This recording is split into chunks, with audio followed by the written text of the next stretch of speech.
التمسك بالأثر نجاه. 73-ാമത്തെ ചോദ്യം ഇവിടെ വരുന്നത് മാ അഅ്ളമു സൂറത്തിൻ ഫിൽ ഖുർആൻ, അല്ലെങ്കിൽ ഇവിടെ കൊടുത്ത പോലെ മാ അഫ്ളലു സൂറത്തിൻ ഫിൽ ഖുർആൻ, ഖുർആനിലെ ഏറ്റവും മഹത്തരമായ അല്ലെങ്കിൽ ഏറ്റവും മികച്ച ഏറ്റവും ബെസ്റ്റ് സൂറത്ത് ഏതാണ് എന്ന് വെച്ചാൽ അതിലെ നമുക്കറിയാം 114 സൂറത്തുകളുണ്ട്. ആ സൂറത്തുകളിൽ വെച്ച് ഏറ്റവും നല്ല അല്ലെങ്കിൽ ഏറ്റവും മികച്ച അതിൽ ഏറ്റവും ശ്രേഷ്ഠത കൂടിയ സൂറത്ത് ഏതാണ്? വഖറഹ, നീ അത് പാരായണം ചെയ്യൂ എന്ന് വെച്ചാൽ നമ്മളത് കാണാതെ പഠിക്കേണ്ട ഒരു സൂറത്താണ്. ഏതാണ് സൂറത്ത്? സൂറത്തുൽ ഫാത്തിഹ. സൂറത്തുൽ ഫാത്തിഹയാണ് ഖുർആനിൽ ഏറ്റവും മികച്ച സൂറത്ത്. അത് പലർക്കും സൂറത്തുൽ ഫാത്തിഹ അറിയുന്ന ആളുകൾക്ക് പോലും പലപ്പോഴും ഉണ്ടാവാത്തൊരു വസ്തുതയാണ്. പലരും ശ്രദ്ധിക്കാതെ പോകുന്ന വലിയൊരു അറിവാണ്. ഖുർആനിൽ ഏറ്റവും മികച്ച സൂറത്ത് സൂറത്തുൽ ഫാത്തിഹയാണ് എന്നുള്ള അറിവ്. നമ്മൾ പലപ്പോഴും ശ്രദ്ധിക്കാതെ പോകുന്നൊരു വിഷയം, നമ്മളെപ്പോഴും കൂടുതൽ ഇങ്ങനെ ആവർത്തിച്ച് കേൾക്കുന്നത് കൊണ്ട്, എപ്പോഴും നമ്മുടെ കൺമുന്നിലൂടെ കടന്നു പോകുന്നത് കൊണ്ട്, അല്ലെങ്കിൽ നമ്മുടെ ചെവികളിലൂടെ കേൾക്കുന്നത് കൊണ്ട് നമുക്ക് പലപ്പോഴും അതിൻ്റെ ശ്രേഷ്ഠത നമുക്ക് പലപ്പോഴും നമ്മുടെ മനസ്സിലേക്ക് കടന്നു വന്നിട്ടുണ്ടാവില്ല. നമ്മൾ ശ്രദ്ധിക്കണം, ദീനുൽ ഇസ്ലാമിൻ്റെ വലിയൊരു പ്രത്യേകത എന്നുള്ളത്, ഈ ദീനിൽ അള്ളാഹു നമുക്ക് റഹ്മത്തായിട്ട് അവൻ്റെ റഹ്മത്തിൻ്റെ വിശാലത മനസ്സിലാക്കാൻ റബ്ബ് നിശ്ചയിച്ചൊരു കാര്യമാണ്. നമുക്ക് ഏറ്റവും കൂടുതൽ ആവശ്യമുള്ള കാര്യങ്ങളാണ് ഈ ദീനിൽ ഏറ്റവും കൂടുതൽ ആവർത്തിച്ച് കടന്നു വരിക. നമ്മൾ ശ്രദ്ധിക്കണം, ദീനിൻ്റെ പ്രത്യേകതയാണ്, ദീനുൽ ഇസ്ലാമിൻ്റെ പ്രത്യേകതയാണ്. നമുക്ക് ഏറ്റവും കൂടുതൽ നമുക്ക് ആവശ്യമുള്ള, ഈ ദീനിൽ ഏറ്റവും കൂടുതൽ ഇമ്പോർട്ടൻസ് ഉള്ള, ഏറ്റവും കൂടുതൽ പ്രാധാന്യമുള്ള, ഏറ്റവും കൂടുതൽ ശ്രേഷ്ഠതയുള്ള കാര്യങ്ങളാണ് അള്ളാഹു സുബ്ഹാനഹു വ തആല ഏറ്റവും ഫ്രീക്വൻ്റ് ആയിട്ട് ഏറ്റവും കൂടുതൽ ആവർത്തിച്ച് വരുന്ന രൂപത്തിൽ റബ്ബ് നിശ്ചയിച്ചിട്ടുള്ളത്. അതുകൊണ്ടാണ് സൂറത്തുൽ ഫാത്തിഹ ഒരു മുസ്ലിം പാരായണം ചെയ്യുന്നതിനേക്കാൾ കൂടുതൽ അവൻ മറ്റൊരു സൂറത്തും പാരായണം ചെയ്യില്ല അവൻ്റെ ജീവിതത്തിൽ. അവനെ സംബന്ധിച്ചിടത്തോളം അവൻ്റെ ജീവിതത്തിൽ ഒരു ദിവസം ഏറ്റവും ചുരുങ്ങിയത് 17 തവണയെങ്കിലും അവൻ സൂറത്തുൽ ഫാത്തിഹ ഓതിയിരിക്കും. അത്രയും തവണ ആവർത്തിച്ച് വരുന്നു എന്നുള്ളത് ആ സൂറത്ത് അത്രയും പ്രാധാന്യമുള്ള സൂറത്താണ് എന്നുള്ളത് കൊണ്ടാണ്. അത് ദീനുൽ ഇസ്ലാമിൽ അങ്ങനെയാണ്. അള്ളാഹു സുബ്ഹാനഹു വ തആല അവൻ്റെ റഹ്മത്ത് കൊണ്ട് നമുക്ക് ഏറ്റവും കൂടുതൽ, നമ്മൾ എന്തിലേക്കാണോ കൂടുതൽ ആവശ്യക്കാരായിട്ടുള്ളത് അത് നമ്മൾക്ക് ഏറ്റവും കൂടുതൽ ചെയ്യാൻ, ആവർത്തിച്ച് ചെയ്യാൻ, ദിവസേന ചെയ്യാൻ റബ്ബ് സുബ്ഹാനഹു വ തആല നമ്മളോട് കൽപ്പിച്ചതായി ഈ ദീനിൽ നമുക്ക് കാണാൻ സാധിക്കും. അപ്പോൾ നമ്മളെപ്പോഴും ഓതുന്നതാണ് എന്ന് കരുതിയിട്ടൊരിക്കലും സൂറത്തുൽ ഫാത്തിഹയുടെ ശ്രേഷ്ഠത കുറഞ്ഞു പോകുന്നില്ല. നിങ്ങൾ ഹദീസുകൾ പരിശോധിച്ചു കഴിഞ്ഞാൽ സൂറത്തുൽ ഫാത്തിഹയ്ക്ക് എത്രയോ ശ്രേഷ്ഠതകൾ, ധാരാളക്കണക്കിന് ശ്രേഷ്ഠതകൾ ഹദീസുകളിൽ നബി സല്ലല്ലാഹു അലൈഹി വസല്ലം പഠിപ്പിച്ചെന്നതായി കാണാം. അതിൽ ചിലത് മാത്രം വളരെ വേഗത്തിൽ, പലതും പഠിച്ചിട്ടുണ്ടാവും എങ്കിലും വേഗത്തിൽ ചില കാര്യങ്ങൾ ഒന്ന് സൂചിപ്പിക്കുക, ഓർമ്മപ്പെടുത്തുക. ഒന്നാമത്തേത്, നബി സല്ലല്ലാഹു അലൈഹി വസല്ലം പഠിപ്പിച്ചിട്ടുണ്ട്, തൗറാത്തിലോ ഇഞ്ചീലിലോ സബൂറിലോ ഒന്നിലും, ഖുർആനിൽ പോലും ഇതുപോലത്തെ ഒരു സൂറത്ത് അവതരിപ്പിക്കപ്പെട്ടിട്ടില്ല എന്ന് നബി സല്ലല്ലാഹു അലൈഹി വസല്ലം ഹദീസിൽ പഠിപ്പിച്ചു തന്നിട്ടുണ്ട്. അതേപോലെ തന്നെ നബി സല്ലല്ലാഹു അലൈഹി വസല്ലമയ്ക്ക് നൽകപ്പെട്ട ഒരു പ്രകാശമാണ്, അത് മറ്റൊരു നബിക്കും ഇതിനു മുമ്പ് നൽകപ്പെട്ടിട്ടേ ഇല്ല. ഒരു നബിമാർക്കും നൽകപ്പെട്ടിട്ടില്ലാത്ത നമ്മുടെ റസൂലായ മുഹമ്മദ് സല്ലല്ലാഹു അലൈഹി വസല്ലമയ്ക്ക് മാത്രം നൽകപ്പെട്ട ഒരു അങ്ങേയറ്റം പ്രത്യേകമാക്കപ്പെട്ടൊരു പ്രകാശമാണിത് എന്ന് നബി സല്ലല്ലാഹു അലൈഹി വസല്ലമ ഈ സൂറത്തിനെ സംബന്ധിച്ച് ഹദീസിൽ പഠിപ്പിച്ചു തന്നിട്ടുണ്ട്. അതേപോലെ തന്നെ ഒരുപാട് രോഗങ്ങൾ, അത് നമ്മൾ വിചാരിക്കുന്നത് പോലെ കൽബിനകത്തുണ്ടാകുന്ന അത്തരം തെറ്റായ മാനസികമായിട്ടുള്ള അല്ലെങ്കിൽ അങ്ങനത്തെ എന്തെങ്കിലും രോഗങ്ങൾ മാത്രമല്ല, ശരിക്കും നേർക്കുനേരെ ഫിസിക്കലായിട്ട്, മെൻ്റലി മാത്രമല്ല ഫിസിക്കലായിട്ടുള്ള പല രോഗങ്ങൾക്കും സൂറത്തുൽ ഫാത്തിഹ ശമനമാണ് എന്ന് നബി സല്ലല്ലാഹു അലൈഹി വസല്ലം പഠിപ്പിച്ചു തന്നിട്ടുണ്ട്.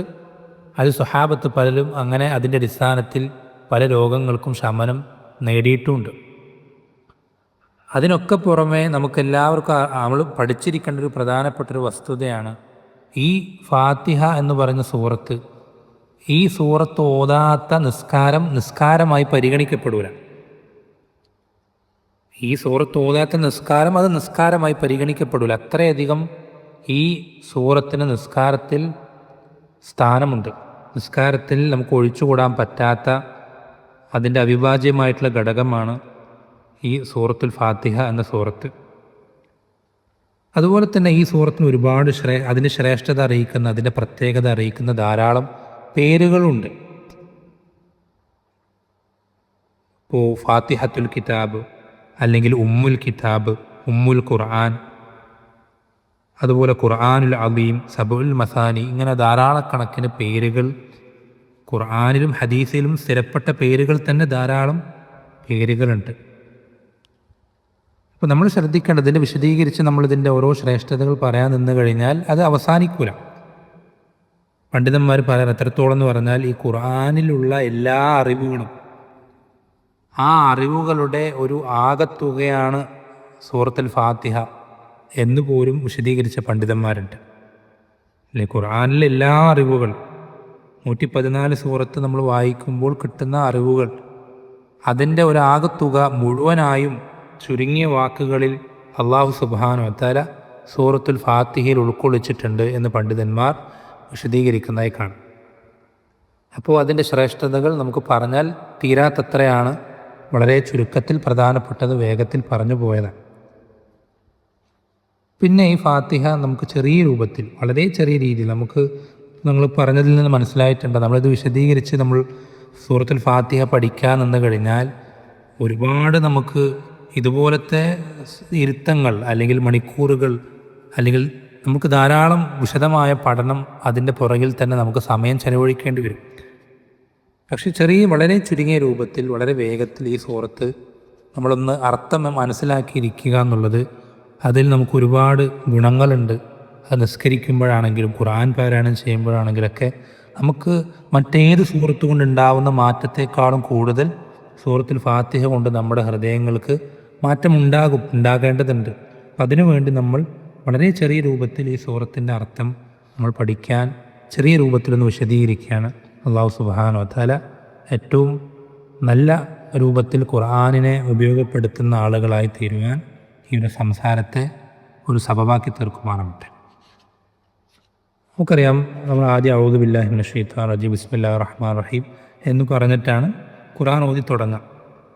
അങ്ങനെ ഓതി തുടങ്ങി നമ്മൾ ആദ്യം സൂറത്തുൽ ഫാത്തിഹയിലേക്ക് പ്രവേശിക്കുമ്പോൾ അൽഹംദുലില്ലാഹി റബ്ബിൽ ആലമീൻ, അല്ലാഹു സുബ്ഹാനഹു വ തആല ഈ സൂറത്ത് ആരംഭിക്കുന്ന അങ്ങനെയാണ്, അൽഹംദുലില്ലാഹി റബ്ബിൽ ആലമീൻ. നമ്മൾ ശ്രദ്ധിക്കേണ്ടത് ഹംദ്, എല്ലാ ഹംദും ആലമുകൾ, ആലം എന്ന് പറഞ്ഞാൽ ലോകം എന്ന മലയാളത്തിൽ പറയാം, എല്ലാ ലോകങ്ങളുടെയും റബ്ബായ അള്ളാഹുവിൻ്റേതാണ്, അല്ലെങ്കിൽ അള്ളാഹുവിനാണ് എല്ലാ ഹംദും. ഇതാണ് നേർക്കുനേരുള്ള അർത്ഥം. എല്ലാ ലോകങ്ങളുടെയും, സർവ്വലോകങ്ങളുടെയും റബ്ബായ അള്ളാഹുവിനാണ് എല്ലാ ഹംദും.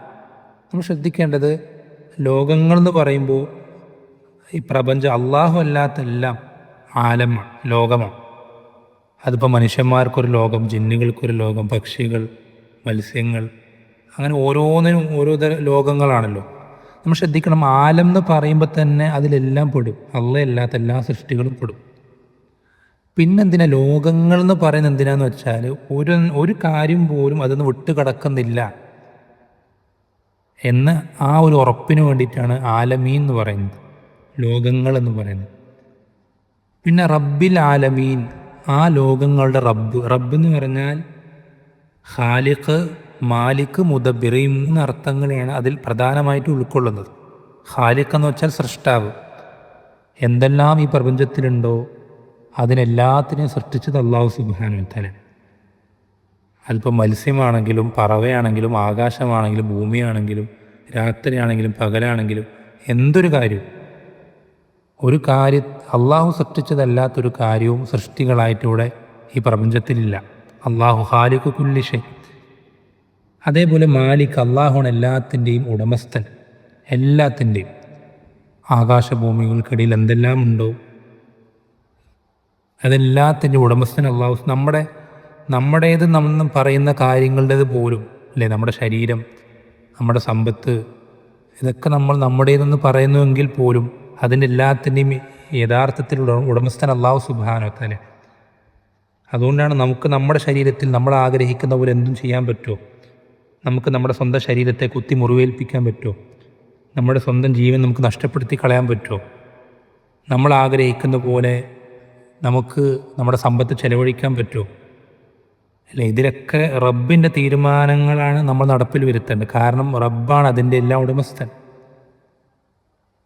അതേപോലെ തന്നെ മുദബ്ബിറും അവനാണ്, എല്ലാം നിയന്ത്രിക്കുന്നവനാണ്. രാത്രി പകലാക്കുന്നതും പകൽ രാത്രിയാക്കുന്നതും, രോഗിയെ ആരോഗ്യമുള്ളവനാക്കുന്നതും സമ്പത്തുള്ളവനെ സമ്പത്തില്ലാത്തതാക്കുന്നതും, എല്ലാ കാര്യങ്ങളും മരിപ്പിക്കുന്നത്, ജനിപ്പിക്കുന്നത്, കാറ്റ് വീശി മഴ പെയ്യിപ്പിക്കുന്നത്, ചെടി മുളപ്പിക്കുന്നത്, ഓരോ കാര്യങ്ങൾ ഈ പ്രപഞ്ചത്തിൽ എന്തെല്ലാം കാര്യങ്ങൾ സംഭവിക്കുന്നു അല്ലേ? പക്ഷികൾ നിലത്ത് വീഴാതെ ആകാശത്ത് പറന്ന് അങ്ങനെ നിലനിൽക്കുന്നത് പോലും, താഴെ വീഴാതെ നിൽക്കുന്നത് പോലും റബ്ബിൻ്റെ നിയന്ത്രണത്തിലാണ്. റബ്ബ് അങ്ങനെ നിയന്ത്രിച്ചതുകൊണ്ടാണ്, പിടിച്ചു നിർത്തിയതുകൊണ്ടാണ്. അങ്ങനെ ഓരോ ചെറുതും വലുതുമായ കാര്യങ്ങൾ, ഇതെല്ലാത്തിൻ്റെയും സൃഷ്ടാവും ഉടമസ്ഥനും നിയന്താവും അള്ളാഹു സുബ്ഹാനഹു വ തആല.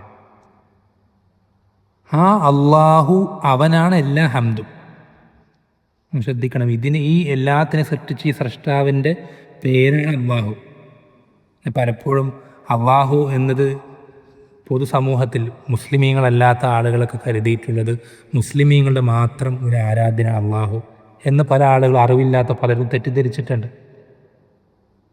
എല്ലാവരെയും, നമ്മളെയും അവരെയും സൃഷ്ടിച്ച, സ്വർഗനരകങ്ങൾ സൃഷ്ടിച്ച, മരിച്ചു കഴിഞ്ഞാൽ വീണ്ടും ഉയർത്തെഴുന്നേൽപ്പിക്കുന്ന ആ സൃഷ്ടാവിൻ്റെ പേര്, അവന് ഒരുപാട് പേരുകളുണ്ട്. അതിലേറ്റവും മികച്ച ഒരു പേരാണ് അള്ളാഹു എന്നുള്ള പേര്. ആ അള്ളാഹു എന്നുള്ള പേരിൻ്റെ അർത്ഥം എന്താ? യഥാർത്ഥ ആരാധ്യൻ അല്ലെങ്കിൽ ആരാധനക്കർഹൻ. ഈ രണ്ട് രൂപത്തിലും നമുക്ക് മലയാളത്തിൽ ഏറെക്കുറെ വിശദീകരിക്കാൻ പറ്റും. അള്ളാഹു എന്നുള്ള പേരിൻ്റെ അർത്ഥം അതാണ്. അപ്പോൾ ഈ അള്ളാഹുവിനാണ് ഇങ്ങനെ എല്ലാത്തിനെയും സൃഷ്ടിച്ച, എല്ലാത്തിനെയും ഓപ്പെടുത്തിയ, എല്ലാത്തിനെയും നിയന്ത്രിക്കുന്ന ആ അള്ളാഹുവിനാണ് എല്ലാ ഹംദും. എന്നുവെച്ചാൽ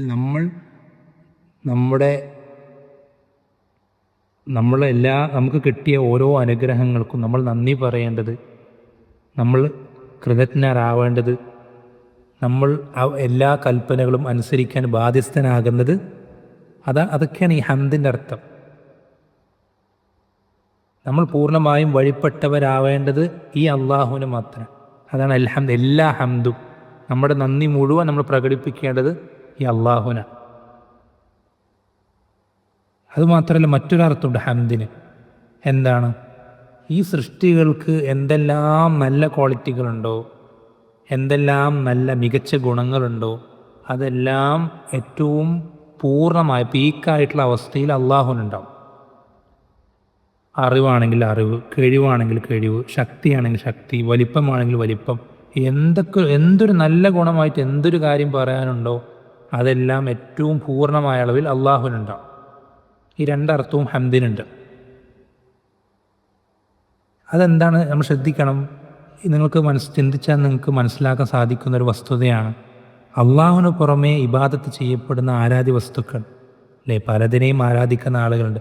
നിങ്ങൾ അവരെയൊക്കെ ഒന്ന് പരിശോധിച്ച് നോക്കിയാൽ അവരെന്തുകൊണ്ടാണ് ആ ആരാധിക്കുന്നത്, എന്തുകൊണ്ടാണ് ആ ഒരു വ്യക്തിയെ അല്ലെങ്കിൽ ആ ശക്തിയെ അല്ലെങ്കിൽ ആ പ്രതിഭാസത്തെ എന്തുകൊണ്ടാണ് ആരാധിക്കുന്നത് നിങ്ങൾ പഠിച്ചു കഴിഞ്ഞാൽ നിങ്ങൾക്ക് കണ്ടെത്താൻ കഴിയും.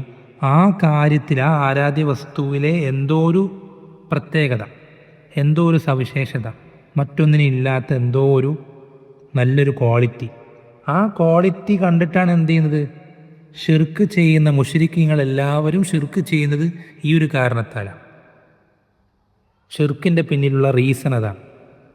നമ്മൾ ശ്രദ്ധിക്കണം, ഒരു തൗഹീദുള്ള മുവഹീദിനെ തൗഹീദിൽ പിടിച്ചു നിർത്തുന്ന ഏറ്റവും വലിയ റീസൺ എന്താണെന്നറിയോ? ഈ ഷിർക്ക് ചെയ്യുന്ന ആളുകൾ അവരുടെ ആരാധന്മാരിൽ എന്തെല്ലാം ക്വാളിറ്റികൾ വാദിക്കുന്നുണ്ടോ, ആ ക്വാളിറ്റികൾ അതിലുണ്ടെങ്കിലും ഇല്ലെങ്കിലും ശരി, ആ ക്വാളിറ്റികൾ ഏറ്റവും പൂർണ്ണമായ അളവിൽ അള്ളാഹുവിനുണ്ട്. എന്ത് നല്ല ഗുണം അവർക്ക് പറയാനുണ്ടെങ്കിലും, എന്തൊക്കെ വാദിക്കാനുണ്ടെങ്കിലും, ഇങ്ങനെ ഇത്ര കഴിവുണ്ട്, അങ്ങനെ ചെയ്യാൻ കഴിയും, ഇങ്ങനെ ചെയ്യാൻ കഴിയും, അല്ലെങ്കിൽ ഇത്ര വലിപ്പമുണ്ട്, അത്ര ശക്തിയുണ്ട്, ഇത്ര അറിവുണ്ട്, എന്തൊക്കെ നല്ല ഗുണങ്ങൾ അവരുടെ ആരാധ്യന്മാർക്ക് വാദിക്കാൻ അവർ തയ്യാറായി രംഗത്ത് വന്നാലും അള്ളാഹു സുബ്ഹാനഹു വ തആല അവരെ സൃഷ്ടിച്ചത് അള്ളാഹു അല്ലേ. ഇപ്പോൾ ഉദാഹരണം ഒരു മയിൽ അല്ലെങ്കിൽ ഭൂമിയിലെ ചില സ്ഥലങ്ങൾ, ഇതൊക്കെ കണ്ടിട്ട് പലരും ഭംഗിയുള്ള പല കാര്യങ്ങളെയും കണ്ടിട്ട് നമ്മൾ അത്ഭുതപ്പെട്ട് നിന്നു പോകാറുണ്ട്. നമ്മൾ ചിന്തിച്ചു നോക്കുക, ആ ഭംഗിയുള്ള വസ്തുക്കൾക്ക് ഭംഗി നൽകിയ അള്ളാഹുവിനായിരിക്കും ഭംഗി ഉണ്ടാവുക, ഈ സൃഷ്ടികൾക്കാണോ ഭംഗി ഉണ്ടാവുക? ആർക്കാ കൂടുതൽ ഭംഗി ഉണ്ടാവുക? അല്ലേ? ശക്തിയുള്ള പലതിനെയും കണ്ടിട്ടുണ്ട്, വലിയ പർവ്വതങ്ങൾ അല്ലെങ്കിൽ കാട്ടാനകൾ, പലതിനെയും നമ്മൾ കണ്ടിട്ടുണ്ട്. ആ സൃഷ്ടികൾക്കാണോ കൂടുതൽ ശക്തി ഉണ്ടാവുക? ആ ശക്തി ആ സൃഷ്ടികൾക്ക് കൊടുത്ത റബ്ബിനാണോ കൂടുതൽ ശക്തി ഉണ്ടാവുക? അല്ലേ? ഇങ്ങനെ ഏത് നല്ല ക്വാളിറ്റി നമ്മൾ എടുത്തു നോക്കിയാലും ആ ക്വാളിറ്റികളൊക്കെ, ആ പ്രത്യേകതകളൊക്കെ ഏറ്റവും പൂർണ്ണമായ അവസ്ഥയിൽ, അങ്ങേയറ്റത്തെ അവസ്ഥയിൽ അള്ളാഹു സുബ്ഹാനഹു വ തആലയ്ക്കുണ്ട്. അതുകൊണ്ടാണ് നബി സല്ലല്ലാഹു അലൈഹി വസല്ലം അൽഹംദുലില്ലാ എന്ന വാക്ക്, ആ വാക്കിനെ പറ്റി പറഞ്ഞ തംല ഉൽ മീസാൻ, അത് മീസാൻ നിറയ്ക്കുന്ന. ഒരാൾ ഈ അർത്ഥത്തിൽ, ഈ ഒരു ബോധ്യത്തോടുകൂടെ ഒരാൾ അൽഹംദുലില്ലാ പറഞ്ഞാൽ, അത് മനസ്സിലാക്കി കഴിഞ്ഞാൽ അവനൊരിക്കലും ശിർക്ക് ചെയ്യൂല. എത്ര വലിയ ദജ്ജാൽ കൺമുന്നിൽ വന്ന് മഴ പെയ്യിപ്പിച്ചാലും ചടിമുളപ്പിച്ചാലും എന്തൊക്കെ അത്ഭുത ദൃഷ്ടാന്തങ്ങൾ കാണിച്ചു കൊടുത്താലും മായാവിദ്യകൾ അവൻ്റെ കണ്ണിൽ അവതരിപ്പിച്ചാലും അവനൊരിക്കലും അള്ളാഹു അല്ലാത്ത ഒരാളിലേക്ക് തിരിയൂല. കാരണം അവന് ഉറച്ച ബോധ്യമുണ്ട്, ഈ കാണുന്ന ഈ അത്ഭുതങ്ങൾ അല്ലെങ്കിൽ ഈ കഴിവുകൾ, ഈ പ്രത്യേകതകൾ അത് ഇവനുള്ളതിനേക്കാൾ അല്ലെങ്കിൽ ഇവർക്കുള്ളതിനേക്കാൾ എൻ്റെ റബ്ബിനുണ്ട്. കാരണം അവനാണ് ഇതിനെ സൃഷ്ടിച്ചത്, അവനാണ് ഇവർക്ക് ഈ കഴിവ് കൊടുത്തത്, അവനാണ് അവർക്ക് ഈ ക്വാളിറ്റി കൊടുത്തത്. അപ്പോൾ കൊടുത്തവനുണ്ടാവുക കൂടുതൽ, കിട്ടിയവനാണ് ആർക്കാ കൂടുതൽ ഉണ്ടാവുക എന്ന് ചിന്തിച്ചാൽ മതി. കൊടുത്തവനാണോ കിട്ടിയവനാണോ ആർക്കാ കൂടുതൽ ഉണ്ടാവുക? അപ്പോൾ ആ ഒരു അർത്ഥവും അൽഹംദുലില്ലാഹി റബ്ബിൽ ആലമീൻ എന്ന ആയത്തിലുണ്ട്. ഞാൻ ചുരുക്കി പറയാം. പിന്നെ അർ റഹ്മാൻ റഹീം, അത് രണ്ടും അള്ളാഹുവിന് രണ്ട് പേരുകളാണ്. രണ്ട് പേരുകളും റഹ്മത്തുമായി ബന്ധപ്പെട്ട. റഹ്മത്ത് പറഞ്ഞാൽ കാരുണ്യം. പക്ഷേ ഈ രണ്ട് പേരുകളും നമ്മൾ ശ്രദ്ധിക്കണം, അതിന് ഇടയിൽ ചെറിയ വ്യത്യാസങ്ങളുണ്ട്. ഈ രണ്ട് പേരുകളും അള്ളാഹുവിൻ്റെ റഹ്മത്തിൻ്റെ വിശാലതയെ അറിയിക്കുന്ന പേരുകൾ രണ്ടും. അർ റഹ്മാൻ എന്ന പേരും അർ റഹീം എന്ന പേരും രണ്ടും അറിയിക്കുന്ന കോമൺ ആയിട്ടുള്ള ഫാക്ടർ എന്താണെന്ന് വെച്ചാൽ, അള്ളാഹുവിൻ്റെ റഹ്മത്ത് അങ്ങേയറ്റം വിശാലമാണ്, അങ്ങേയറ്റം വിശാലമാണ്. അല്ലേ? വറഹ്മത്തി വസിഅത് കുല്ല ഷൈ, അള്ളാഹ് ഖുർആനിൽ പറഞ്ഞത് എൻ്റെ റഹ്മത്ത് എല്ലാത്തിനേക്കാളും വിശാലമായിട്ടുണ്ടെന്ന് പറഞ്ഞു. എന്തൊരു ഈ സൃഷ്ടിജാലങ്ങളെക്കാൾ വിശാലമാണ് അള്ളാഹുവിൻ്റെ റഹ്മത്ത്. അല്ലേ? ഹദീസിൽ കാണാൻ നബി സല്ലല്ലാഹു അലൈഹി വസല്ലം പഠിപ്പിച്ചു തരുന്നുണ്ട്, അള്ളാഹു അവൻ്റെ അടിമകൾക്ക്, മുഅ്മിനുകളോട് കാണിക്കാൻ പോകുന്ന റഹ്മത്തുണ്ടല്ലോ, ആ റഹ്മത്തിനെ 100-1 ആക്കിയാൽ, 1%, 1% ആക്കിയാൽ എത്ര ഉണ്ടാകും? ആ ഒരു റഹ്മത്തിൽ ഇപ്പം നബി സല്ലല്ലാഹു ഹദീസിൽ പഠിപ്പിച്ചു തരുന്നത്, ഈ ഭൂമിയിലുള്ള സകല സൃഷ്ടിജാലങ്ങളിലെ റഹ്മത്ത്, ഉമ്മമാർ മക്കളോട് കാണിക്കുന്ന റഹ്മത്ത്, സഹോദരങ്ങൾ തമ്മിൽ കാണിക്കുന്ന റഹ്മത്ത്, ഒരു കോഴിക്കുട്ടി പരുന്തിനെ കാണുമ്പോൾ തള്ളക്കോഴി കോഴിക്കുഞ്ഞുങ്ങളെ ചിറകിനടിയിൽ ഒളിപ്പിക്കുന്ന റഹ്മത്ത്, തൻ്റെ കുട്ടിക്ക് എന്തെങ്കിലും ആകുമോ എന്ന് പേടിച്ച് എന്താ പറയുക, കുതിര തൻ്റെ കുളമ്പടി ഉയർത്തുന്ന ഈ റഹ്മത്ത്, ഈ ദുനിയാവിൽ പടപ്പുകൾക്കിടയിൽ ഈ റഹ്മത്ത് മുഴുവൻ നമ്മൾ ഒരുമിച്ച് ചേർത്ത് കഴിഞ്ഞാൽ എത്ര ആകും? അതാണ് അള്ളാഹു ഖിയാമത്ത് നാളിൽ അവൻ്റെ മുഅ്മിനുകളായ അടിമകൾക്ക് അവരോട് ചെയ്യാൻ പോകുന്ന റഹ്മത്തിൻ്റെ 1%. ഇത് മൊത്തം ചേർത്താൽ ചിന്തിച്ചു നോക്കി, ആ 1% മൊത്തം ചേർത്താൽ ഈ ഭൂമിയേക്കാളുണ്ടാവും. ആ ഒറ്റൊരു ശതമാനം മാത്രം നമ്മൾ ഒന്ന് ശരിക്കൊന്ന് ചിന്തിച്ച് അത് മുഴുവനൊന്ന് കൂട്ടി നമ്മൾ കണക്കിലാക്കി കഴിഞ്ഞാൽ അത് ഈ ഭൂമിയേക്കാളുണ്ടാവും. അതിൻ്റെ 100 ഇരട്ടിയാണ് എന്ത് ചെയ്യുന്നത്? അള്ളാഹു സുബ്ഹാനഹു വ തആല അവൻ്റെ അടിമകളോട്, ഈമാനുള്ള, തൗഹീദുള്ള, ശിർക്ക് ചെയ്യാത്ത, കുഫർ ചെയ്യാത്ത ആളുകളോട് ഖിയാമത്ത് നാളിൽ കാണിക്കാൻ പോകുന്നത് എന്ന് നബി സല്ലല്ലാഹു അലൈഹി വസല്ലം പഠിപ്പിച്ചു തന്നിട്ടുണ്ട്. അപ്പോൾ റഹ്മത്തിൻ്റെ വിശാലതയെ അറിയിക്കുന്ന പേരാണ് അർ റഹ്മാൻ എന്ന പേരും അർ റഹീം എന്ന പേരും. പിന്നെ ഇതിനിടയിൽ വ്യത്യാസം എന്താണെന്ന് വെച്ചാൽ ഒരുപാട് വിശദീകരണങ്ങളുണ്ട്. ഞാൻ ചുരുക്കി പറയുകയാണെങ്കിൽ പ്രധാനപ്പെട്ടൊരു വ്യത്യാസം എന്നുള്ളത്, റഹ്മാൻ എന്ന പേര് അത് അള്ളാഹു സുബ്ഹാനഹു വ തആല ഈ ദുനിയാവിൽ, അല്ലേ, നമ്മൾ നോക്കിയേ, അള്ളാഹുവിനെ ധിക്കരിക്കുന്ന ആളുകൾക്ക്, അള്ളാഹുവിനെ അനുസരിക്കുന്ന ആളുകൾക്ക്, അള്ളാഹുവിനെ ചീത്ത പറയുന്ന ആളുകൾ, ഇതൊന്നും ഒരു വ്യത്യാസമില്ലാതെ എല്ലാവർക്കും വായു കിട്ടുന്നുണ്ട്, വെള്ളം കിട്ടുന്നുണ്ട്, സമ്പത്ത് കിട്ടുന്നുണ്ട്, ഭക്ഷണം കിട്ടുന്നുണ്ട്, അവർക്കൊക്കെയും ആ ഭക്ഷണം നൽകുന്ന അള്ളാഹു സുബ്ഹാനഹു. അള്ളാഹുവിനെ തെറി പറയുന്ന, അള്ളാഹു ഇല്ല എന്ന് പറയുന്ന ആളുകൾ, വാദിക്കുന്ന ആളുകൾക്ക് പോലും ഭക്ഷണം അള്ളാഹു നൽകുന്നതാണ്. വെള്ളം അള്ളാഹു ഇറക്കി കൊടുക്കുന്നതാണ്. വായു അള്ളാഹു നിശ്ചയിക്കുന്നതാണ്. അവരുടെ ശരീരത്തിൽ ഹൃദയം മിടിക്കുന്നത് പോലും റബ്ബിൻ്റെ റഹ്മത്ത് കൊണ്ടാണ്. അപ്പം ആ റഹ്മത്താണ് അർ റഹ്മാൻ എന്ന പേര് കൊണ്ട് ഉദ്ദേശിക്കപ്പെടുന്നത്. അർ റഹീം എന്ന പേര് അങ്ങനെ നേർക്ക് നേരുള്ള റഹ്മത്തല്ല. എന്നുവെച്ചാൽ ഭക്ഷണം നൽകുക അല്ലെങ്കിൽ വെള്ളം നൽകുക, അതെല്ലാവർക്കും ഉണ്ടല്ലോ. എല്ലാവർക്കും കിട്ടുന്ന റഹ്മത്താണെന്ത്? ഭക്ഷണം കിട്ടുക, വെള്ളം കിട്ടുക. ആ റഹ്മത്തല്ല. റഹീം കൊണ്ട് ഉദ്ദേശിക്കപ്പെടുന്നത് ഈമാൻ നൽകുക, ഇൽമ നൽകുക, ഹറാമുകൾ വിട്ടു നിൽക്കാനുള്ള ആ ഒരു കരുത്ത്, മനക്കരുത്ത് നൽകുക, വാജിബുകൾ പൂർത്തീകരിക്കാനുള്ള ആ ഒരു ഉത്സാഹം നൽകുക, അതുപോലെ തഖ്വ നൽകുക, ഫിത്തനകൾ വന്നാൽ അതിൽ നിന്ന് മാറി നിൽക്കാനുള്ള മനക്കരുത്ത് നൽകുക, ഇങ്ങനെ മുസീബത്തുകൾ വന്നാൽ ക്ഷമിക്കാനുള്ള കഴിവ്, ഇങ്ങനെയുള്ള ഈ ഒരു ഇതിൻ്റെ റഹ്മത്തുണ്ടല്ലോ, അതിനെയാണ് ഈ അർ റഹീം എന്ന പേര് അറിയിക്കുന്നത് എന്ന് ഒരുപാട് അഭിപ്രായ വ്യത്യാസങ്ങളുണ്ട്, ചർച്ചകളുണ്ട്. അതിലേക്കൊന്നും കിടക്കുന്നില്ല. പിന്നെ അതിനുശേഷം ഇത് ഇത്രയും പറഞ്ഞിട്ട് അടുത്ത ആയത്തിൽ അള്ളാഹു പറയുന്നത് മാലിക് യൗമിദ്ദീൻ. അള്ളാഹു സുബ്ഹാനഹു സംബന്ധിച്ച് പറയാണ്, അവൻ യൗമുദ്ദീനിൻ്റെ മാലിക്കാണ്. എന്താണ് യൗമുദ്ദീൻ? യൗമുദ്ദീൻ എന്ന് വെച്ചാൽ ഇവിടെ ഉദ്ദേശിക്കപ്പെടുന്നത് ഖിയാമത്ത് നാൾ. അതായത് എല്ലാ മനുഷ്യരും എല്ലാ സൃഷ്ടിജാലങ്ങളും നശിപ്പിക്കപ്പെട്ടതിന് ശേഷം വീണ്ടും ഉയർത്തെഴുന്നേൽപ്പിക്കപ്പെടുന്ന ആ ദിവസമാണ് യൗമുദ്ദീൻ. യൗമുദ്ദീൻ എന്ന് വെച്ചാൽ ഇവിടെ നമ്മൾ ചെയ്തതിന് പകരം കിട്ടാൻ പോകുന്ന ദിവസം. അതാണ് ശരിക്കും യൗമുദ്ദീൻ എന്ന വാക്കിൻ്റെ നേർക്കുനേരുള്ള അർത്ഥം. ആ ദിവസത്തിലെ മാലിക്, അന്നത്തെ യഥാർത്ഥ ഉടമസ്ഥൻ, ആ ദിവസത്തിൻ്റെ ഉടമസ്ഥൻ അള്ളാഹു സുബ്ഹാനഹു വ തആല. എന്തുകൊണ്ട് അങ്ങനെ പറയുന്നത്? നമുക്കറിയാലോ, അള്ളാഹുവാണ് എല്ലാ ദിവസങ്ങളുടെയും ഉടമസ്ഥൻ. ഇപ്പോൾ ഇന്നത്തെ ഉടമസ്ഥൻ അള്ളാഹുവാണ്. എല്ലാ നാളത്തെയും കഴിഞ്ഞുപോയ ദിവസങ്ങളിലൊക്കെ ഉടമസ്ഥൻ അള്ളാഹു തന്നെ. എന്തുകൊണ്ടാണ് പിന്നെ ഖിയാമത്ത് നാളിൻ്റെ മാത്രം ഉടമസ്ഥൻ എന്ന് പറയാനുള്ള കാരണം എന്താണെന്ന് വെച്ചാൽ, ഇന്നിപ്പോൾ നമുക്കറിയാം ആപേക്ഷികമായി പലരും പലതിൻ്റെയും ഉടമസ്ഥന്മാരാണ്. ഒരുപാട് അധികാരം കൈയാളുന്ന, പലരെയും അടക്കി ഭരിക്കുന്ന, പലതും വെട്ടിപ്പിടിച്ചിട്ടുള്ള പല ആളുകളും ഇന്ന് ദുനിയാവിലുണ്ട്. അതുകൊണ്ട് അവർക്ക് പലതും വിലയ്ക്ക് വാങ്ങാം, പല കാര്യങ്ങളും അവർക്ക് നിയന്ത്രിക്കാം, അങ്ങനെ പലതും. പക്ഷേ ഖിയാമത്ത് നാളിൽ അങ്ങനെയല്ല. ഖിയാമത്ത് നാളിൽ ഒരാൾക്കും ഒന്നും, സ്വന്തത്തിനോ മറ്റുള്ളവർക്ക് വേണ്ടിയിട്ടോ ഒന്നും ഒരാൾക്കും ഉടമപ്പെടുത്താൻ കഴിയില്ല. ഒരക്ഷരം മിണ്ടണമെങ്കിൽ പോലും, ചിന്തിച്ച് നോക്കേ, ഒരക്ഷരം മിണ്ടണമെങ്കിൽ പോലും അള്ളാഹുവിൻ്റെ അനുവാദം വേണം. അവിടെ സംസാരിച്ചത് അള്ളാഹ് സ്വീകരിക്കുമോ ഇല്ലയോ എന്നുള്ളത് വേറെ വിഷയം. പക്ഷേ വെറുതെ ഒന്നൊരക്ഷരം ഉരിയാടണമെങ്കിൽ പോലും റബ്ബ് സുബ്ഹാനഹു വ തആല അനുവാദമില്ലാതെ പറ്റൂല. അല്ലേ? അള്ളാഹു ഹദീസിൽ പഠിപ്പിച്ചതായി കാണാൻ നബി സല്ലല്ലാഹു അലൈഹി വസല്ലം പറയുന്നുണ്ട്, അള്ളാഹു സുബ്ഹാനഹു വ തആല ആകാശങ്ങളെ ചുരുട്ടിപ്പിടിക്കും, ഒരു കടലാസ് ചുരുട്ടുന്നത് പോലെ ചുരുട്ടിപ്പിടിക്കും. എല്ലാ സൃഷ്ടികളും നോക്കി നിൽക്കെ അള്ളാഹു സുബ്ഹാനഹു വ തആല അവൻ്റെ ഒരു കൈപ്പിടിക്കുള്ളിൽ ആകാശത്തെ ചുരുട്ടിപ്പിടിക്കും. എന്നിട്ട് എന്തു ചെയ്യും?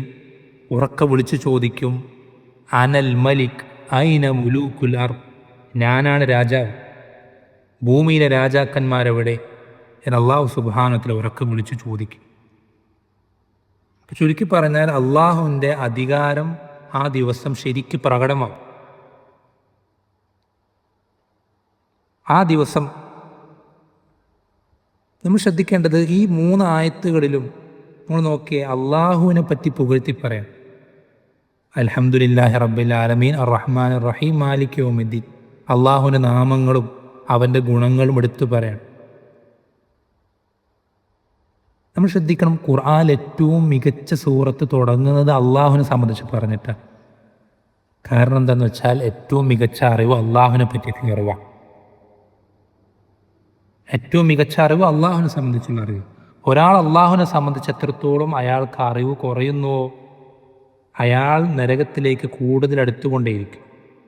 ഒരാൾ എത്രത്തോളം അള്ളാഹുവിനെ സംബന്ധിച്ച് ശരിയായ അറിവ് അയാൾക്ക് കിട്ടുന്നത് വർദ്ധിക്കുന്നുവോ അത്രത്തോളം അയാൾ സ്വർഗത്തിലേക്ക് അടുത്തുകൊണ്ടേയിരിക്കും. എല്ലാ ഖൈറിൻ്റെയും ഒന്നാമത്തെ അടിസ്ഥാനം എന്നുള്ളത് അള്ളാഹുവിനെ സംബന്ധിച്ചുള്ള ശരിയായ അറിവാണ്. നേരെ തിരിച്ചു പറഞ്ഞാൽ എല്ലാ ഷെറിൻ്റെയും ഏറ്റവും ഒന്നാമത്തെ അടിസ്ഥാനം അള്ളാഹുവിനെ സംബന്ധിച്ചുള്ള അറിവില്ലായ്മയാണ്, അല്ലെങ്കിൽ തെറ്റിദ്ധാരണയാണ്. എല്ലാ ഷെറും അങ്ങനെ തന്നെ നിങ്ങൾ മനസ്സിലാക്കിക്കാം. അള്ളാഹു സുബ്ഹാനഹു ഖുർആനിൽ നരകക്കാരെ മുഴുവൻ എല്ലാ വിഭാഗങ്ങളെയും പേരെടുത്ത് ഓരോരോ കാറ്റഗറികളെ പ്രത്യേകം എടുത്തു പറയുന്ന അപൂർവം ചില ആയത്തുകളേ ഉള്ളൂ. അതിലൊരു ആയത്തിൽ അള്ളാഹു ഈ കാറ്റഗറികളൊക്കെ എടുത്തു പറഞ്ഞിട്ട് അള്ളാഹു അവരുടെ മൊത്തം ഇവരൊക്കെ എങ്ങനെ നരകത്തിലേക്ക് എത്തി എന്ന് നമുക്ക് പറഞ്ഞിരുന്നൊരായത്തുണ്ട്. എന്താണെന്നറിയാം, അവിടെ പറയുന്ന അള്ളാഹീന ബില്ലാഹി വന്നസൗ, ഇവരൊക്കെയും അള്ളാഹുവിനെ സംബന്ധിച്ച് തെറ്റിദ്ധാരണകൾ വെച്ച് പുലർത്തിയ ആളുകളാണ്. അള്ളാഹുവിനെ മനസ്സിലാക്കേണ്ടതുപോലെ മനസ്സിലാക്കാത്തത് കൊണ്ടാണ് അവരൊക്കെ നരകത്തിലേക്ക് എത്തിയത്. നരകത്തിലേക്ക് എത്തിയ ആളുകളൊക്കെ നരകത്തിലേക്ക് എത്തിയത് അതുകൊണ്ടാണ്. അള്ളാഹുവിനെ മനസ്സിലാക്കേണ്ടതിൽ മനസ്സിലാക്കിയ ഒരാളും നരകത്തിലേക്ക് എത്തിയിട്ടില്ല, എത്തുകയുമില്ല. അപ്പം ഏറ്റവും പ്രധാനപ്പെട്ട അറിവ്, ഒന്നാമത് നമ്മൾ പഠിക്കേണ്ട അറിവ് അള്ളാഹുവിനെ സംബന്ധിച്ചുള്ള അറിവ്. എന്നിട്ട് അത്രയും പറഞ്ഞിട്ട് പിന്നെ അടുത്ത ആയത്തിൽ അള്ളാഹുവിനോട് നമ്മൾ നേർക്കുനേരെ ഒരു പ്രതിജ്ഞ ചെയ്യുന്നത് പോലെ നമ്മൾ റബ്ബിനോട് ഏറ്റു പറയാം. എന്താണ്? ഇയ്യാക നഅ്ബുദു വ ഇയ്യാക നസ്തഈൻ. റബ്ബേ, ഞങ്ങൾ നിന്നോട് മാത്രമേ, എല്ലാ ഇബാദത്തും ഞങ്ങൾ നിനക്ക് മാത്രമേ ചെയ്യുകയുള്ളൂ. റബ്ബിനോട് പറയാം, ഞങ്ങളുടെ എല്ലാ ഇബാദത്തുകളും ഞങ്ങൾ നിനക്ക് മാത്രമേ ചെയ്യുന്നുള്ളൂ, നിന്നെ മാത്രമേ ഞങ്ങൾ ഇബാദത്ത് ചെയ്യുന്നുള്ളൂ, ഇനി ചെയ്യുകയുമുള്ളൂ. വ ഇയ്യാക നസ്തഈൻ, നിന്നിൽ നിന്ന് മാത്രമേ ഞങ്ങൾ സഹായം തേടുകയും ചെയ്യുന്നുള്ളൂ. ഇത് നമ്മൾ റബ്ബിനോട് ഏറ്റു പറയണം.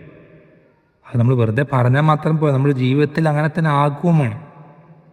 വെറുതെ നാവുകൊണ്ട് പറയുന്നതിൽ നമ്മളങ്ങനെ ആക്കിയിട്ടില്ലെങ്കിൽ ഒരു ഉപകാരം നമുക്ക് കിട്ടൂല. നമ്മുടെ എല്ലാ ഇബാദത്തും റബ്ബിന് വേണ്ടി മാത്രമാക്കണം. എല്ലാ കാര്യങ്ങളും റബ്ബിനെ മാത്രം നമ്മൾ ഇബാദത്ത് ചെയ്യണം. വേറെ ആരെയും മറ്റാരെയും നമ്മൾ ഇബാദത്ത് ചെയ്യേണ്ടവരാ, അവരൊന്നും അതിന് അർഹരല്ല. നമ്മുടെ ഇബാദത്തുകൾ, ഒരു പ്രാർത്ഥനകൾക്ക് പ്രാർത്ഥിക്കാൻ, ഒരു സഹായതേട്ടം അഭ്യർത്ഥിക്കാൻ, കുടുങ്ങിപ്പോകുമ്പോൾ വിളിക്കാൻ, ആർക്കും അതിനുള്ള ഒരു അർഹതയില്ല. അത് നബി സല്ലല്ലാഹു അലൈഹി വസല്ലമയ്ക്കോ ജിബ്രീൽ അലൈഹിസ്സലാമിനോ മറ്റ് നബിമാർക്കോ സ്വാലിഹീങ്ങൾക്കോ ഔലിയാക്കന്മാർക്കോ ആർക്കും അതിന് യാതൊരു അർഹതയില്ല. അതിനുള്ള അർഹത നമ്മുടെ റബ്ബായ അല്ലാഹു സുബ്ഹാനഹു വ തആലയ്ക്ക് മാത്രമാണ്. അതുപോലെ തന്നെ നമ്മൾ നമ്മുടെ എല്ലാ കാര്യങ്ങളും റബ്ബിനോട് സഹായം തേടണം. എല്ലാ വിഷയങ്ങളിലും നമുക്ക് നിസ്കാരം കൃത്യമായി നിലനിർത്താൻ സാധിക്കുന്നില്ലെങ്കിൽ റബ്ബിനോട് ചോദിക്കണം.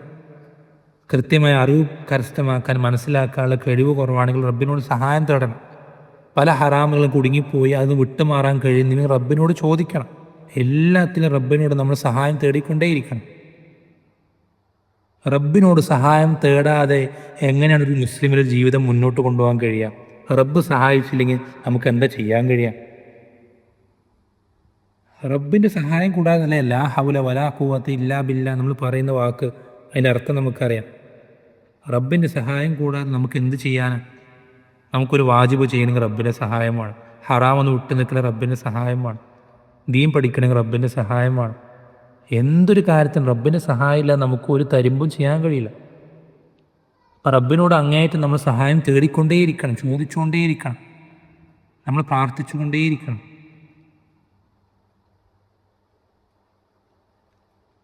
അത്രയും പറഞ്ഞിട്ട് നമ്മൾ ശ്രദ്ധിക്കണം, ഇതൊക്കെ ഒരു ആമുഖങ്ങളാണ്, നമ്മൾ തവസ്സുലാക്കുക എന്ന് പറയും. പക്ഷെ നമ്മളൊരു പ്രാർത്ഥിക്കാൻ പോകണം റബ്ബിനോട്.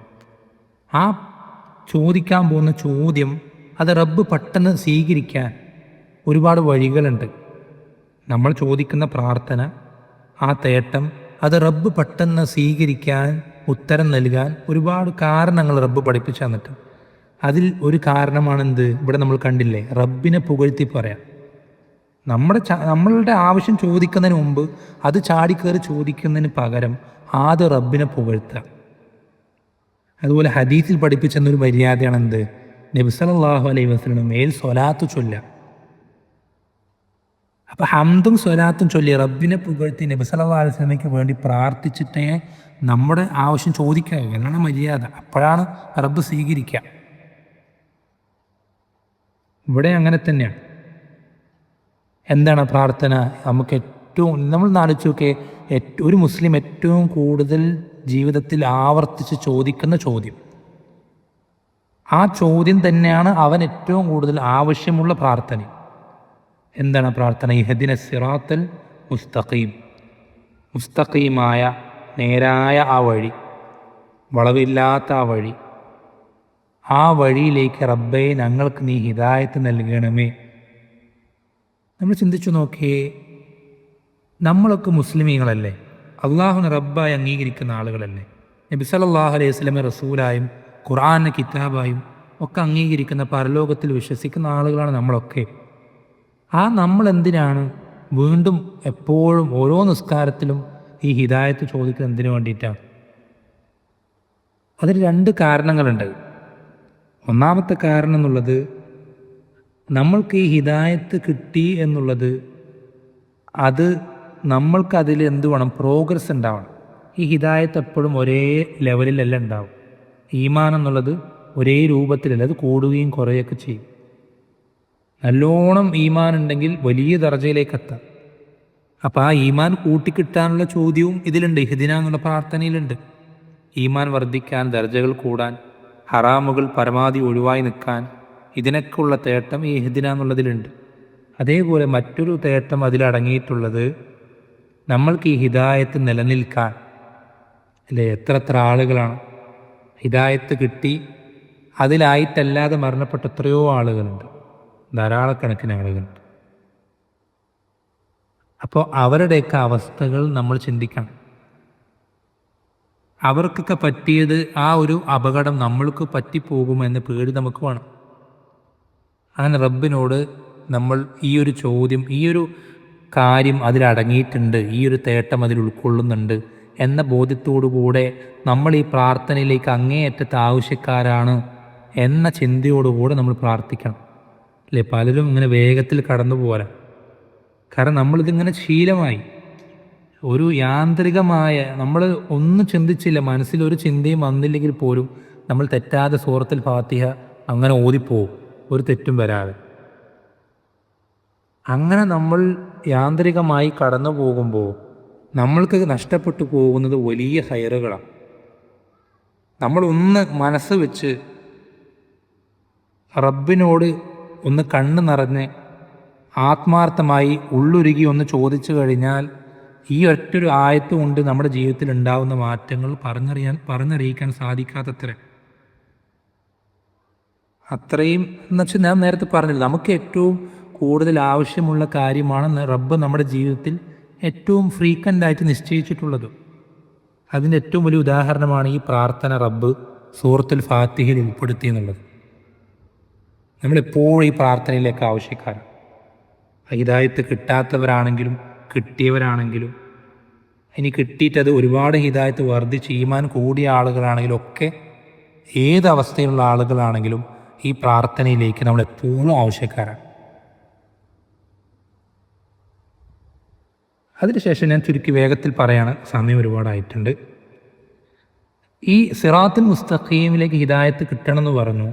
ഇനിയുള്ള ബാക്കിയുള്ള ഈ ആയത്തുകളുണ്ടല്ലോ, അത് മുഴുവൻ എന്താണ് സിറാത്തുൽ മുസ്തഖീം എന്ന് വിശദീകരിക്കാം.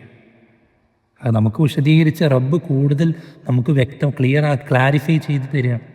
നമ്മൾ ഒരു തരത്തിലും തെറ്റിപ്പോകാതിരിക്കാൻ, വഴികേടിലായി പോകാതിരിക്കാൻ, നരകത്തിലേക്ക് എത്താതിരിക്കാൻ റബ്ബിന് അങ്ങേയറ്റം ഇഷ്ടമുണ്ട്, ആഗ്രഹമുണ്ട്. രണ്ട് രൂപത്തിൽ റബ്ബ് ക്ലാരിഫൈ നമ്മൾ ശ്രദ്ധിക്കണം. എന്താണ് സിറാത്തുൽ മുസ്തഖീം എന്ന് ആദ്യം പഠിപ്പിച്ചു തരുന്നുണ്ട്.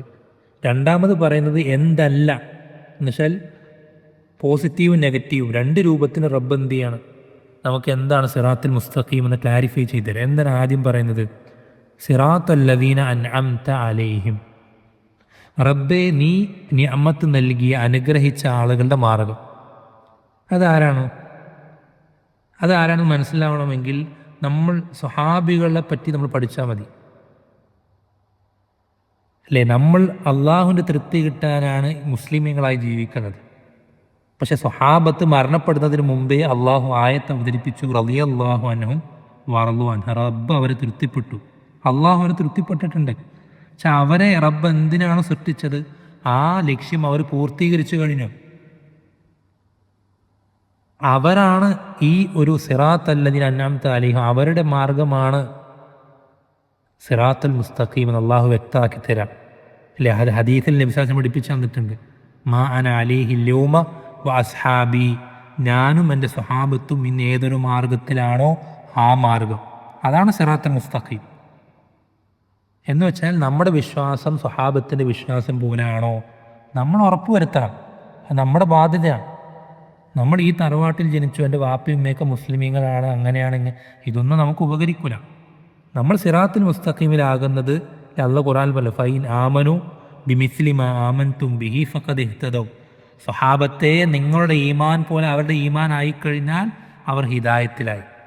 നമ്മുടെ ഈമാൻ സ്വഹാബത്തിൻ്റെ ഈമാൻ പോലെ ആയാൽ നമ്മൾ ഹിദായത്തിലാണെന്ന് ഉറപ്പ് തരുന്ന, ഗ്യാരണ്ടി തരുന്ന അള്ളാഹു സുബ്ഹാനഹു വ തആല. അപ്പോൾ സിറാത്തൽ ലദീന അൻഅംത അലൈഹിം എന്നതുകൊണ്ട് ഉദ്ദേശിക്കുന്നതിൽ ഒരുപാട് കാറ്റഗറികൾ വരുന്നുണ്ട്, നബിമാരും ഒക്കെ വരുന്നുണ്ട്. അതിൽ നമ്മൾ ഏറ്റവും കൂടുതൽ ശ്രദ്ധിക്കേണ്ട വിഭാഗം സ്വഹാബത്താണ്. പിന്നെ പറയുന്ന ഗൈരിൽ മഗ്ദൂബി അലൈഹിം വലദ്ദാലിൻ, ആരല്ല, എന്തല്ല സിറാത്തുൽ മുസ്തഖീം, അതിന് നെഗറ്റീവ് ഓപ്പോസിറ്റ് പറയാം. എന്താണത്? മഗ്ദൂബി അലൈഹിം, കോപം ലഭിക്കപ്പെട്ട ആളുകൾ, അള്ളാഹു കോപിച്ചൊരു വിഭാഗത്തിൻ്റെ മേൽ, അവരുടെ മാർഗമല്ല സിറാത്തുൽ മുസ്തഖീം. അതാരാണ്? നിങ്ങളൊക്കെ പറയും അത് ജൂതന്മാരാണ്. പക്ഷെ നമ്മൾ ശ്രദ്ധിക്കേണ്ടത്, എന്തുകൊണ്ടാണ് ജൂതന്മാർ അള്ളാഹുവിന് കോപം ലഭിക്കപ്പെട്ട ആളുകളായി തീർന്നത്? അതിനൊരു റീസൺ ഉണ്ട്. അതാണ് നമ്മൾ പഠിച്ചു വയ്ക്കേണ്ടത്. എന്താണ് റീസൺ? അവർക്ക് എന്താണ് ഹക്കെന്ന് കൃത്യമായ അറിവുണ്ടായിരുന്നു. അവർക്ക് മനസ്സിലായിരുന്നു മുഹമ്മദ് സല്ലല്ലാഹു അലൈഹി വസല്ലം അള്ളാഹുവിൻ്റെ റസൂലാണെന്ന് അവർക്ക് അറിയായിരുന്നു. അദ്ദേഹത്തെ പിൻപറ്റിയാലല്ലാതെ സ്വർഗത്തിലേക്ക് എത്താൻ കഴിയില്ല എന്ന് അവർക്ക് അറിയുമായിരുന്നു. എന്നിട്ടും അവരതിനനുസരിച്ച് ജീവിതത്തിൽ മാറ്റങ്ങൾ വരുത്തിയില്ല. അറിവുണ്ട്, ഇൽമുണ്ട്, അമല് ചെയ്തില്ല. അപ്പുറത്താണെങ്കിലും വലദ്ദാലീൻ, വഴിപഴച്ചു പോയ ആളുകൾ, അത് നസാറാക്കുക. അതിൻ്റെ റീസൺ എന്താ? അവരെന്തുകൊണ്ടാണ് വഴിപഴച്ചു പോയത്? അവരിതൊന്നും അന്വേഷിക്കാൻ തന്നെ നിന്നില്ല. അവരിങ്ങനെ അവർ ദുനിയാവിൻ്റെ ഹാലിൽ, ആ ഹവകളിൽ അങ്ങനെ അവരുടെ താല്പര്യങ്ങൾ, അവരുടെ ഇഷ്ടങ്ങൾ, ദേഹേച്ഛകൾ, അതിൻ്റെ പുറകെ അങ്ങനെ പോയി. അങ്ങനെ അവർ വഴിപഴച്ചവരാണ്. എന്ന് വെച്ചാൽ അതിനെപ്പറ്റി അന്വേഷിക്കാൻ, എന്താണ് ഹക്ക്, ഏത് ദീനാണ് ശരിയായ ദീന്, മുഹമ്മദ് സല്ലല്ലാഹു അലൈഹി വസല്ലം അള്ളാഹുവിൻ്റെ റസൂല് തന്നെയാണോ, ഖുർആൻ അള്ളാഹുവിൻ്റെ കിതാബ്, ഇതൊന്നും അവർ അന്വേഷിക്കാനേ തയ്യാറായില്ല. അവരങ്ങനെ അതിനെപ്പറ്റി യാതൊരു അറിവുമില്ലാതെ വഴിപഴച്ചവരായിപ്പോയി. അപ്പോൾ നമ്മൾ ശ്രദ്ധിക്കേണ്ടത്, ഇത് നമുക്കെന്തിനാണ്, ഇതിവിടെ പറഞ്ഞു തരുന്നത് എന്തിനാന്ന് വെച്ചാൽ നമ്മൾ ഇതുപോലെ ആകരുത്. അതിനു വേണ്ടിയിട്ടാണ്. നമ്മളൊരിക്കലും ഒന്നും പഠിക്കാതെ എന്താണ് ദീന്, അള്ളാഹ് ആരാണ്, റസൂൽ ആരാണ്, ഖുർആൻ എന്താണ്, ഇതൊന്നും അന്വേഷിക്കാതെ പഠിക്കാതെ അങ്ങനെ അങ്ങോട്ട് കടന്നു പോകാൻ പറ്റില്ല. അങ്ങനെ കടന്നു പോയാൽ സിറാത്തുൽ മുസ്തഖീമിലേക്ക് എത്തൂല. അതേപോലെ നമുക്ക് മനസ്സിലായി സ്വഹാബത്തിൻ്റെ വിശ്വാസം ഇതാണ്. എൻ്റെ വാപ്പ കാരണവന്മാർ വിശ്വസിച്ചിരുന്ന വിശ്വാസമല്ല സ്വഹാബത്തിൻ്റെ വിശ്വാസം. എൻ്റെ വാപ്പ കാരണവന്മാർ ചെയ്തിരുന്ന കാര്യങ്ങളൊന്നും സ്വഹാബത്ത് ചെയ്തിരുന്നില്ല എന്ന് മനസ്സിലായാൽ മാറ്റം വരുത്തണം.